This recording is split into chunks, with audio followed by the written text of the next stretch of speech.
Assalamualaikum Sobat Football United. Jumpa lagi, semoga saya sehat selalu sekeluarga ya. Kali ini gue ingin membahas artikel terkait dengan proses penjualan Manchester United. Belum ada keputusan ya, tapi ada berita yang menarik ya dari ESPN ini, dari Mark Ogden, senior writer, penulis senior di ESPN FC.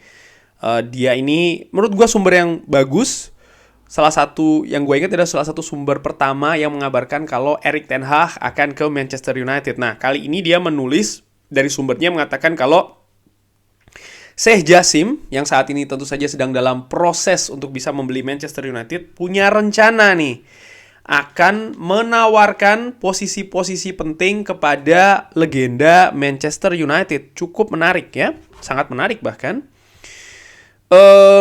Ya, dikabarkan kalau dia ini berminat untuk bisa, atau saya Jassim ini berminat untuk bisa mengambil beberapa pilar pemain kunci dari legenda-legenda Manchester United. Secara spesifik disebutkan Class 92 merupakan bagian dari treble Manchester United di tahun 99 ya kan.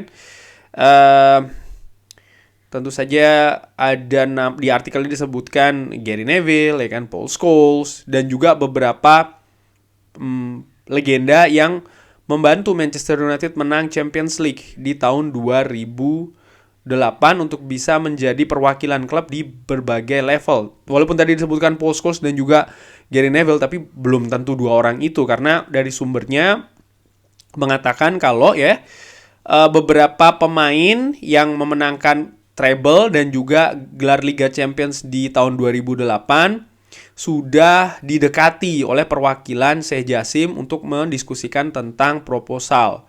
Di artikel ini juga disinggung tentang beberapa sebenarnya mantan pemain dari Manchester United seperti Brian Robson, Dennis Irwin, Andy Cole atau Andrew Cole. Ini sudah memiliki peran ya, peran sebagai ambassador. Dan Darren Fletcher tentu saja memiliki peran sebagai technical director, dan ya ini merupakan satu-satunya mantan pemain yang punya peran senior di klub. Sebelum gua membahas lebih ya tentang masalah siapa-siapa aja nih peluang pemain, dikabarkan juga oleh Doha News ya, gua ambil dari MUFC MPB kalau dikatakan di media ini bahwasanya Sheikh Jassim bin Hamad Al Thani penawarannya ini sekarang nampaknya akan menjadi atau punya peluang yang akan dipilih oleh Glazer. Menarik ini ya. Ini gue bikin video ini, berita ini ada kurang lebih 1 menit, 2 menit, 5 menit yang sebelum gue bikin, makanya gue selipkan ya. Sekali lagi dikabarkan dari Doha News kalau Sheikh Jassim bin Hamad Al Thani penawarannya untuk mengambil alih Manchester United ini menjadi yang favorit ya untuk bisa diambil oleh Glazer. Walaupun sekali lagi keputusan finalnya belum ada, sama seperti Sobat Football United, fans Manchester United dimanapun, gua secara pribadi juga sedang menantikan. Tapi kalau ada update-update sedikit ataupun banyak, komitmen gua ingin sampaikan di channel ini, channel yang ringan amatiran ala gua. Oke. Siapa nih kalau gitu ya? Balik lagi ke ke tentang tadi nih, siapa yang bisa diambil oleh Sheikh Jassim sebagai ya punya peran senior di klub. Peran senior ini ya kalau menurut gua ringan amatiran ini ataupun gua harapkan di luar tim kepelatihan. Kalau gua ya, mungkin ada Sobat Football United yang contohnya nih ya kan Paul Scholes ataupun juga Gary Neville kan rekor sebagai pelatihnya nggak bagus.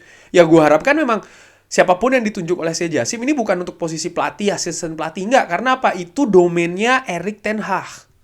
Itu domainnya Erik ten Hag, asisten ya kan, apalagi sampai yang seperti itu enggak, karena mereka akan bekerja sama dengan Erik ten Hag, belum tentu mereka cocok, sehingga ya sama seperti Michel van der Gaag itu yang nunjuk Erik ten Hag, sama seperti Steve McLaren itu yang ingin Erik ten Hag ya, dan juga sosok-sosok lain di tim kepelatihan seperti analis video yang diambil dari Ajax ya kan. Gue harapkan itu tetap menjadi areanya Erik ten Hag. Lalu siapa dong, atau peran seperti apa? Peran di manajemen ini yang gue harapkan. Bisa ya mungkin sebagai ambassador ya kan, ataupun sebagai direktur sesuatu. Nah, kalau untuk peran-peran tersebut Ini yang menarik adalah gue coba untuk melihat ya pemain tahun 99 yang treble itu siapa saja. Ada Peter Schmeichel. Kita lihat atau ya siapa yang sudah punya pengalaman di dunia manajerial, manajemen klub ya. Peter Schmeichel, gue nggak tahu. Gary Neville, ada Dennis Irwin, David May, Ronnie Johnson, Jaap Stam, David Beckham tentu saja merupakan pebisnis bahkan ya kan. Lalu ada Nicky Butt, ada Andy Cole ya kan yang sudah menjadi ambassador, ada Teddy Sheringham, Ryan Giggs di dunia manajerial sudah ada. Phil Neville pun juga demikian. Jordi Cruyff, nah ini yang menarik nih, ini posisi seperti ini. Jordi Cruyff posisinya di Barcelona. Ini kan bukan tim kepelatihan, ya kan, bukan manajer, bukan asisten, tapi mengurusi klub nih, manajemen klub. Jordi Cruyff posisi seperti ini nih yang gua pikir orang yang punya pengalaman ya. Ini yang menarik nih, apakah Jordi Cruyff salah satu calonnya? Kita lihat saja, ada Jesper Blomqvist, ada Roy Keane. Kalau Roy Keane lebih ke ya sebagai manajer ataupun pelatih ya. Raymond van der Gouw, Paul Scholes, Dwight York, Ole Gunnar Solskjaer. Kalau Ole Gunnar sebagai pelatih. Siapa lagi? West Brom ada masalah ya, masalah keuangan kabarnya kan. Oke, mungkin sosok-sosok seperti itu. Dan kalau dari tahun 98 ada Edwin van der Sar. Nah, seperti ini nih, Edwin van der Sar, CEO dari Ajax. Langsung aja ya. Ini yang gua tanda tanyakan, dan ini buat gue jadi apa ya, excited. Jadi gue jadi apa ya, jadi wah, apakah karena bagaimana Edwin van der Sar ya kan di Ajax sangat luar biasa menurut gue mengelola Ajax ya. Dulu waktu Erik ten Hag ke Manchester United banyak yang mengatakan ya bawa aja Edwin van der Sar. Nggak mungkin Erik ten Hag bawa Edwin van der Sar, posisinya terlalu jauh. Dan Edwin van der Sar juga di posisi yang sangat tinggi nih. Ada yang mengatakan jadi direktur apa football atau bahkan asisten. Nah, ini hal yang menurut gue nggak mungkin dong. Dia sudah terlalu tinggi banget posisinya di Ajax. Kalau seandainya Edwin van der Sar dari dari CEO of Ajax ke Manchester United jadi CEO gantikan Richard Arnold, nah itu dia. Tapi tentu saja situasinya berbeda, iklimnya berbeda, geografinya juga berbeda ya kan, artinya dari Inggris, Belanda kan berbeda. Cuman ya ini jadi hal yang menarik ya. Gary Neville ada juga ya kan, nama Gary Neville menurut gue sekarang dia sangat enjoy di dunia komentator ya kan, dia punya bisnis juga. Nampaknya ketika menjadi pelatih di Valencia ini kan lebih karena kedekatan dengan pemilik Valencia pada saat itu, pengusaha Singapura ya kan, sehingga dan tidak berhasil. Walaupun pada saat dia menjadi asisten tim nasional Inggris cukup bagus Gary Neville menurut gue. Patrice Evra, gue nggak tahu ya. Lalu ada Owen Hargreaves, Rio Ferdinand yang dulu dikabarkan sempat atau diincar menjadi asisten pelatih dari Erik ten Hag, tapi dia membantah sendiri ya. Gue nggak yakin sih ya. Mungkin ambasador klub bisa jadi Rio Ferdinand sih. Wes Brown, Cristiano Ronaldo, Anderson, Louis Saha, Wayne Rooney bagaimana? Balik lagi, Wayne Rooney itu pelatih ya, dan gue melihat ya kalau dari dunia kepelatihan, asisten pelatih ataupun pelatih ini pelatih itu, biarkanlah itu Erik ten Hag. Saya jasim mungkin kalau jadi pemilik jangan cawe-cawe ke sana sih menurut gue, karena harusnya ada pendelegasian ya, ada ruangan masing-masing, yang satu dan yang lainnya tidak mencampuri. Gue lebih melihat ya, oke, Richard Arnold mungkin nggak jadi CEO lagi, mungkin dari sosok legenda yang menjadi CEO itu bisa, ataupun juga eksekutif klub ya, yang diambil dari legenda pengurus klub ya kan, ataupun mungkin seperti Darren Fletcher, direktur or something, atau mungkin asistennya John Murtough, hal-hal demikian sih, tidak berkaitan dengan dunia kepelatihan atau ya manajer Manchester United, asisten manajer. Gue nggak berharap ke sana sih, itu biarkanlah Erik ten Hag yang mencari sendiri kalau menurut gue. Ben Foster, Jisung Park, ada Gabriel Heinze, Vidic menarik ya kalau mau jadi kabarnya kan dia sempat maju menjadi salah satu pengurus federasi sepak bola di negaranya tapi gagal ya kan, artinya dia manajemen ke arah sana nih, bukan ke yang sepak bola. Dan ini menurut gue mungkin dia bisa dikasih posisi eksekutif di klub ya. Nemanja Vidic, Michael Carrick enggak, kalau menurut gue Michael Carrick nih manajer mungkin ya, tapi nggak jelas, nggak waktu sekarang sih ya. Gerard Pique, Ole Gunnar Solskjaer, Dong Fangzhuo John O'Shea, Johnny Evans, dan Fletcher sudah ada di sana. Michael Silvestre, siapa lagi, Tevez, gua nggak ngelihat ya.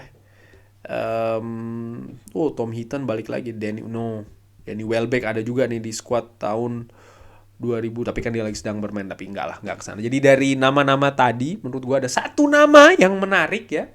Dua. Nomor 2-nya adalah Nemanja Vidic, di mana Nemanja Vidic nampak memang dia ini kan juga mengambil, gue tahu dari podcastnya, dia ini mengambil menambah ilmu ya, kalau nggak salah degree ataupun gelar memang di dunia olahraga ya kan, tapi bukan sebagai pelatih, tapi lebih ke yaitu tadi manajemen klub ya, eksekutif kayak gitu, itu yang dituju oleh Nemanja Vidic. Mungkin kenapa tidak, dan tentu saja yang sudah berpengalaman, Edwin van de Sar. Atau mungkin Edwin van de Sar juga bisa diposisikan sebagai sporting director ya kan, ataupun executive director. Posisi-posisi seperti itulah yang menjadi kepanjangan tangan sang pemilik, Sejasim, yang mungkin bisa CEO juga, atau mungkin orang yang bekerja sama atau report langsung juga ke CEO Manchester United, itu juga bisa ya kan. Tapi posisi memang yang berada di manajemen klub yang mungkin ada jarak dengan kepelatihan, tapi tetap ada hubungannya ya. Dan menurut gue segala sesuatu memang satu dan yang lain ini berhubungan sih. Namun menurut gue ini juga menjadi poin penting, artinya dengan Sejasim mengatakan kalau, atau berpendapat kalau memang benar ya, atau gue asumsikan memang benar, kalau dia akan mengambil mantan legenda Manchester United di 2 musim yang tersukses mungkin ya, dengan Sir Alex Ferguson, artinya 99 treble ataupun 2008 double champions pada saat itu kan, juara Liga dan juga juara Liga Champions. Menurut gua, yang gua tangkap ini adalah bagaimana Sejasim nampaknya melihat sisi prestasi itu yang diutamakan, dengan ingin mengambil legenda ya dan diposisikan di klub sebagai ya eksekutif klub itu tadi ya, mungkin sebagai direktur atau bahkan sebagai CEO. Jadi hal demikian ini yang dituju, yang dijadikan prioritas, dan menurut gua ini hal yang bagus sih. Bagaimana dalam pengelolaan klub itu memang dari sisi komersial, dari sisi bisnis itu juga penting, tapi bagaimana nampaknya prioritas lebih dikasih porsi itu ke sisi prestasi. Kurang lebih demikian ya kalau menurut gue. Bagaimana menurut Sobat Football United? Ada nama lain ataupun posisi lain ya, bisa drop di kolom komen. Terima kasih sudah menyaksikan. Jangan lupa like, subscribe. Wassalamualaikum warahmatullahi wabarakatuh.